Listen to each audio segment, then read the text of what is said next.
Beri salam.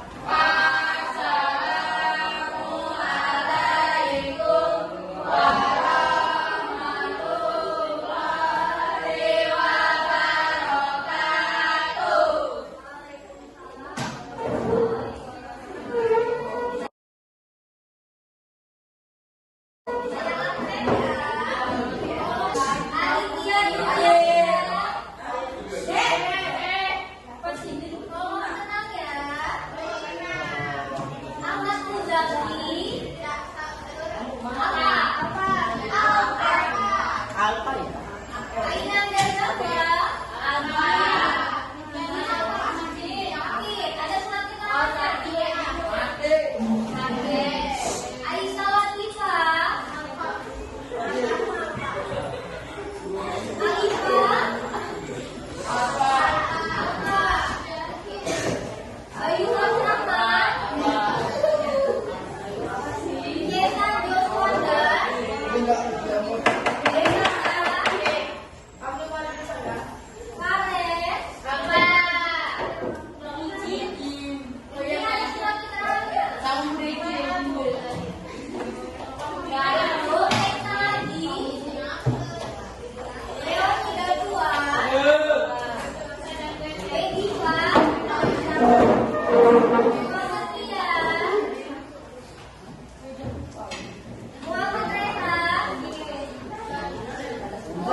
dan mengungkapkan diri pada satu tokoh dalam satu situasi. Ya, ciri-ciri tas cerpen ada 3, yaitu hanya mengungkapkan satu masalah tunggal. Yang kedua, menunjukkan kebulatan besar.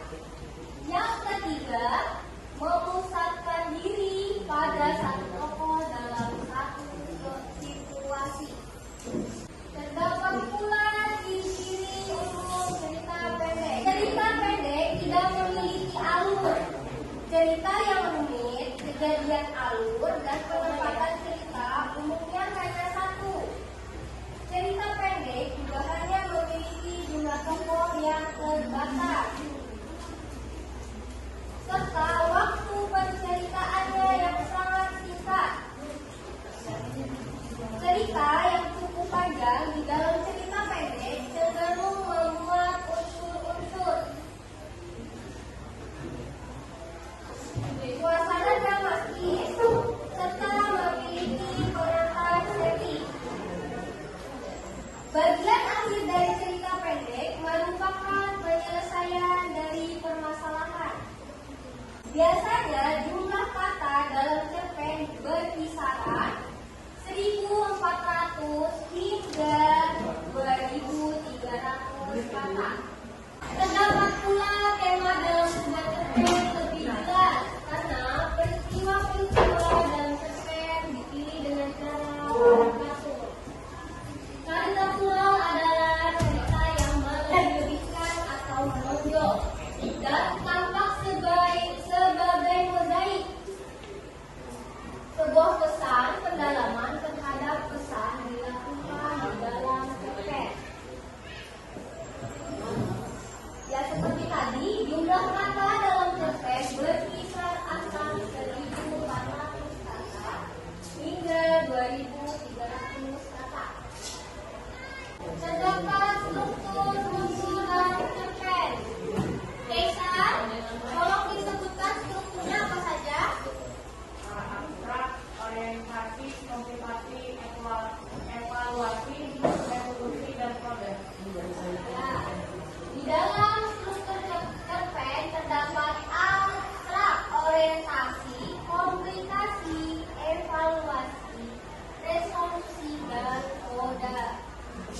Apa tadi unsur-unsurnya Septiani? Unsur intrinsik dan unsur ekstrinsik. Apa itu unsur intrinsik? Bagaimana? Apa ya unsur intrinsik di situ? Apa? Sebutkan. Dalam sebuah cerpen terdiri atas tema, tokoh, penokohan, alur, dan latar. Ya, itu tadi unsur intrinsik. Pengertian dari unsur intrinsik adalah unsur yang membangun karya sastra itu sendiri. Biasanya mencakup tema, latar, alur, tokoh, penokohan. Tema adalah ide pokok sebuah cerita yang diyakini dan dijadikan sumber pada cerita. Lalu latar atau setting adalah tempat, waktu, dan suasana pada cerita. Alur biasanya adalah susunan peristiwa atau kejadian yang membentuk sebuah cerita. Ada yang tahu alur apa saja? Boleh tunjuk tangan, angkat tangan. Alur apa saja? Apa saja? Alur pendek, alur panjang, alur pendek. Alur pendek kan? Ayo angkat tangan yang tahu.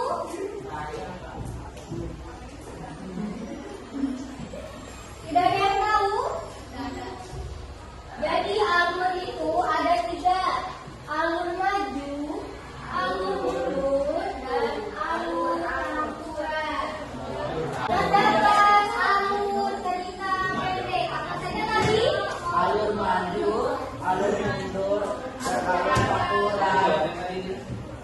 Alur maju adalah jalan cerita yang menyedihkan kehidupan dimulai dari awal menuju perkenalan, menuju tahap penyelesaian secara berurutan dan sistematis. Alur mundur biasanya menyajikan cerita yang dimulai dari masa depan, kemudian menceritakan kembali ke masa lampau. Alur mundur merupakan jalan cerita yang tidak berurutan dan kebalikan dari alur maju. Lalu alur campuran, alur perpaduan antara alur maju dan alur mundur. Tahapan ceritanya pada alur ini dimulai dari masa kini atau masa lalu yang nantinya akan digabungkan seiring berjalan ceritanya. Saya berikan contoh cerita pendek yang dikelompok.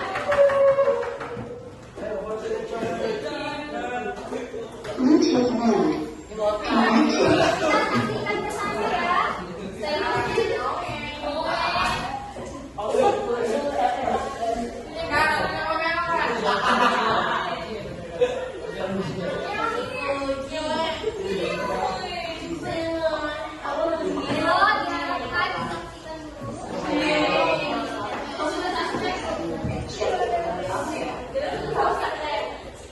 Pernah nggak sih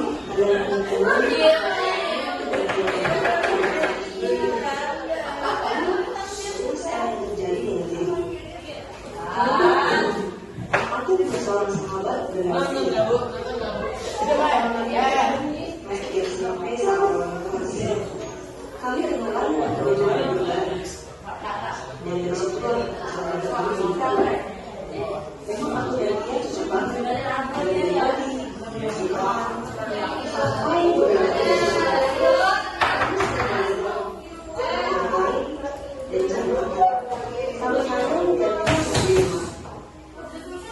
saat memasuki masa putih abu-abu, aku dan dia sekolah di SMA yang sama, bahkan di kelas yang sama. Dan karena sudah kenal, otomatis dia menjadi tempat duduk di sebelah kanan. Ya, kan? Namanya juga teman lama di sekolah baru, pasti kenal. Sesuai dengan hobiku, aku ikut serta ekstrakurikuler paduan suara. Dan di semester kedua, tim kami pernah pertandingan antar sekolah dan provinsi. Senang sekali rasanya. Bersama anggota tim lainnya, aku pun pergi merayakan kemenangan kami. Keesokan harinya, ia mendiamiku dan memasang wajah di atas sepanjang kami. Aku sempat bingung, apa yang terjadi dengan dia? Aku sempat bertanya, tapi dia hanya diam saja. Pikirku, mungkin dia adalah sang keluarga dan butuh waktu untuk sendiri. Suatu waktu kan, aku mengajak dia keluar sekedar untuk mencari angin. Saat kami duduk-duduk di kafe, aku memintanya bercerita kenapa akhir-akhir ini